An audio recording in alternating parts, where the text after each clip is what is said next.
Hello everyone, and welcome to a bit of a different video, because today I am showing off a website. This is NukesDragons.com, where you can plan out character builds for games such as The Outer Worlds, which is releasing in a few days. So I figured I'd show this off to you, show the features and stuff they've got so far, and also show off a couple of other games where you can just see it all. I've also, because I'm so used to recording and doing it this way, I've put my headset on. There is no volume coming from the computer, but will be some lovely background music I'll have put in the edit, and I hope you will enjoy, but it will just be me talking over this footage, so strap in for a thrilling ride of web pages. So first up, what we have here is nukesdragons.com/outer dash little line worlds /character. This gets you to the character build. I will say links to all of the things I will put in the description and in the pinned comment, just so it's a bit easier for everyone to, click on this stuff and favourite it like I have, because it's a good thing to do. Now, first up, you get Character Build Planner Beta for the Outer Worlds. This is in beta because the game isn't out yet, and if we scroll to the bottom, there is a note. This tool was designed and developed based on the information available from pre-release gameplay footage and may not be entirely accurate.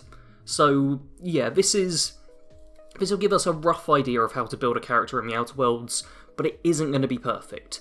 So you can name your build here by clicking on it. So name build plus ta-da, and there you get to name your build. You can also share these on Tweetbooks, Reddit, and just a link. Just make a link for it. So this is also a good way to share your builds with other people. Now, first up in the Outer Worlds, we've got 6 different stats. We've got Strength, which affects one-handed, two-handed, heavy weapons, block, intimidate, and inspiration. Dexterity, which affects one-handed handguns, dodge, block, sneak, and lockpick. Intelligence, which affects 6 other things, we're not going to list them all. Perception, charisma, and temperament.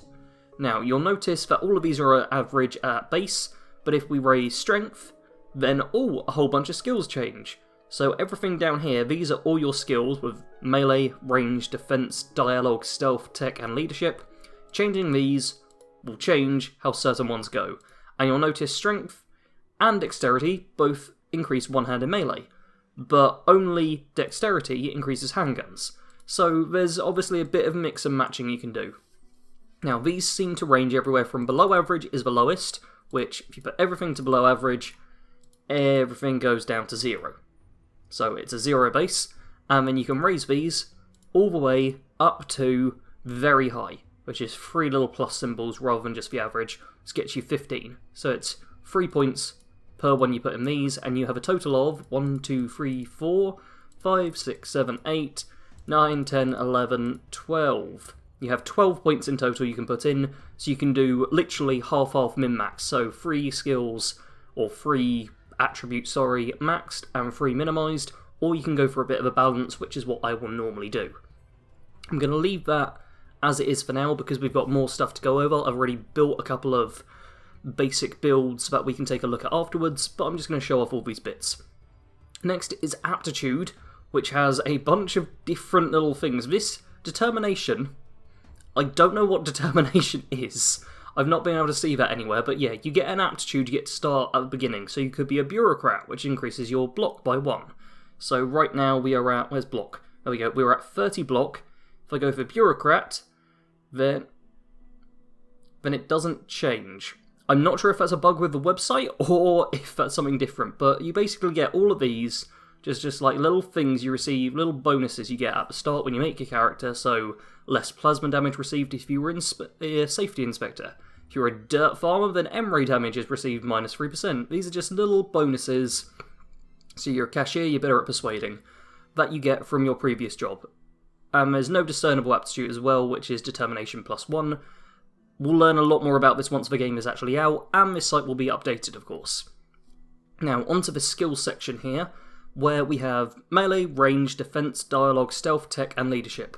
All of these are fairly self-explanatory, but you can set 2 as primary, which they get plus 10 each. So 30 and 15 goes to 40 and 25. You'll notice as well that ranged, dialogue, stealth, and tech all have 3 skills, and the others only have 2.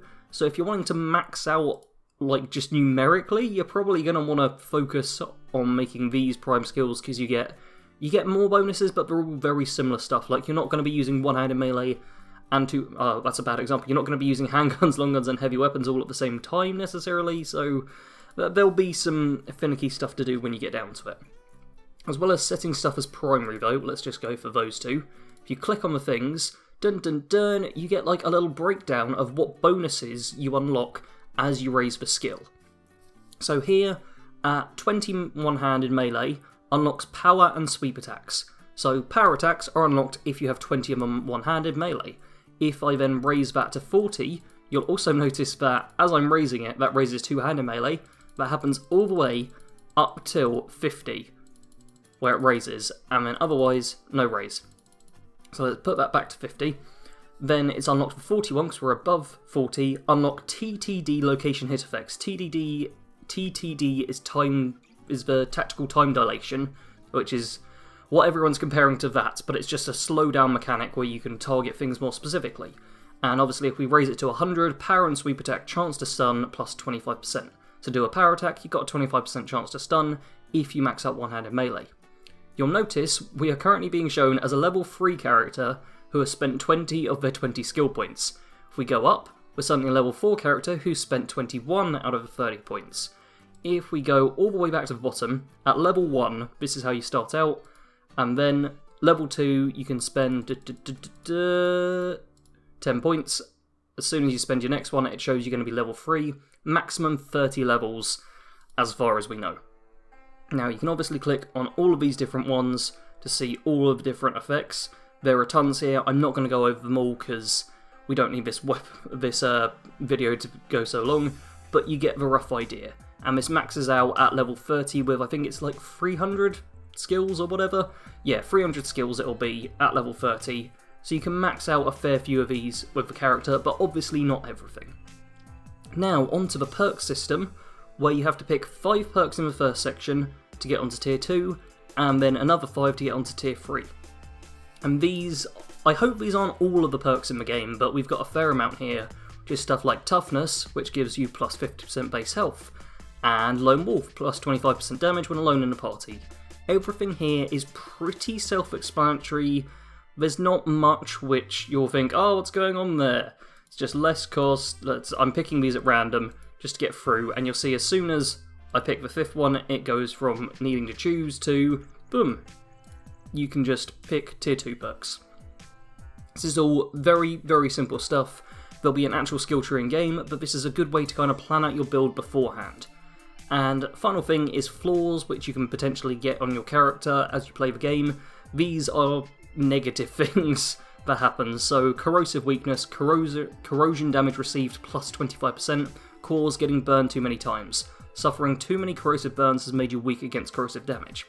These are things that will happen naturally in the game as you play along, but they're trying to incorporate them into the website, which is pretty cool.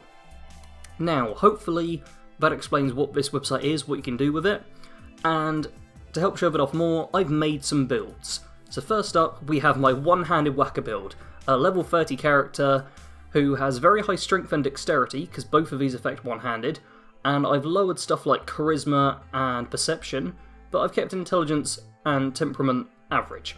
And you'll see here I've got defense and melee as primary skills, and I've managed to max out one-handed melee, which means I've got all of these benefits. I haven't worried about two-handed because it was just going to be a one-handed character. Because of that as well, though, I figured dodge and block unlock the ability to leap, dodge forwards. Weak spot hits have a 50% chance to ignore armor for 5 seconds after every dodge. This is a character who will dodge out of the way, do a bit of blocking if they have to, and then just smack in with a nice one-handed strong weapon. It's a fairly simple build, but you can see just by me having access to this website, I can come up with it before the game is ever out. I've also chosen perks to increase my health. I've decided this is a lone wolf character, low charisma, so I deal extra damage when alone, I get extra speed, and my weapons and armor breaks down less. And there's some really cool perks and stuff as well, whereas, there we go, tit for tat, plus 15% melee damage returned as health, great for a melee character. And this is just a real nice way that I can make a build and just take seconds. I haven't actually changed the attribute, I didn't worry about that, I'd probably go block +1, I don't know what I'd go for that, but the aptitude doesn't seem to be changing things right now. Another example of a build I've made here is just a level 24 build. Decided not to max it out or anything. This one is more about companions. So went very high charisma, very high intelligence, and then below average on perception and dexterity. Did raise temperament by 1 as well, and you'll see here I've maxed out the leadership skill, which companion abilities, you can order companions to do special attacks, and when companions kill an enemy, all companion abilities cool down. When companions kill an enemy, they gain 50% health. All stuff based around making your companions rather than yourself better, which I followed up with the perks. Plus 15% companion crit chance and precision, and I don't think, because it's only a level 24 build, I wasn't able to max out this stuff. Whereas if I go further, suddenly I pick another perk, 2 more levels. So it looks like we're getting these perks here every other level. There's just some really cool stuff you can find out by using this site. Now obviously, if you're not a fan of the Outer Worlds or not looking forward to that or anything, then that's a shame, but there is other stuff, such as a Fallout 76 build planner. So yeah, let's say you're making a Fallout 76 build, because this game is out and has been for about a year now, you can just do that really easily. So let's say I want to make a heavy gunner. So I'm going to want maxed master heavy gunner, I'm going to want maxed expert, there's standard heavy gunner, and where's expert heavy gunner? I genuinely cannot see it. Oh, it's because they're not in alphabetical. There we go. So I want heavy gunner maxed out. So to max out all heavy gunner, I know I'll need 9. I'll need 9 points in that. I've got 41 points left. Let's decide I don't want to do that though, and click reset. Are you sure you want to reset your build? Yes. And it just goes back. And it's got all of the perks here. You can just go through them all, sort it out, work out what your special is going to be, what perks you're going to get. It's really nice to use. There's also stuff for mutations and nuclear winter, which is very handy if you want to work out what your nuclear winter character is going to be like, for any of you still playing that. And it gives you a little breakdown at the bottom of action points, hit points, and carry weight. All just amazing stuff. There's also something I only found out about when I was going to record this, is they've got Wastelanders Fine Dining, a nutrition calculator for Fallout 76, where it's got a whole bunch of food stuff. So, Deathclaw steak, and it tells you that effects of the same type do not stack, and it tells you what you need to make various bits of food. I haven't really looked into this too much, but it tells you how much health you regain, how much hunger it heals, stuff like that. This is a very cool bonus thing I've noticed here as well. I'll leave a link to it in the description, as I said before. Finally, there is a Skyrim one. There's a Skyrim build planner. This one is also in beta. Tool is work in progress. And yeah, this one, I think it shows being in beta most. I'm guessing this is more of a passion project for them, because let's face it, Skyrim's a bit old, and it doesn't look quite as nice as the other one, but you can click like, oh yeah, I'll put a point into steelsmithing and all of that, and if you click on a higher one, it does the whole thing for you, and oh, you need to be level 7 before you can get all of this. And you can go around it all, and do all of that, and it gives you like fancy things. It's just nice. You can also change your race. This is probably not going to be for most people, the Skyrim one, but I think it's nice. I watched some more Skyrim stuff recently. It's just cool to see they've got this as well. So that is it. Just NukesDragons, the site, has some really cool stuff for planning your builds ahead of time, and I'm definitely going to be using this in Outer Worlds builds in the future, so expect to see them in, I don't know, maybe a month's time. It depends how long it takes me to come up with my first build for the game. Anyhow, links are all in the description. Do make sure to check this site out if you want to just plan your build before the game comes out, get a bit hyped and work out what it's going to be like, rather than worrying on the day you're playing.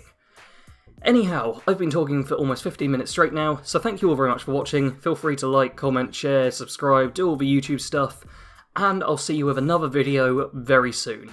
As always, thanks for watching. Sarge out.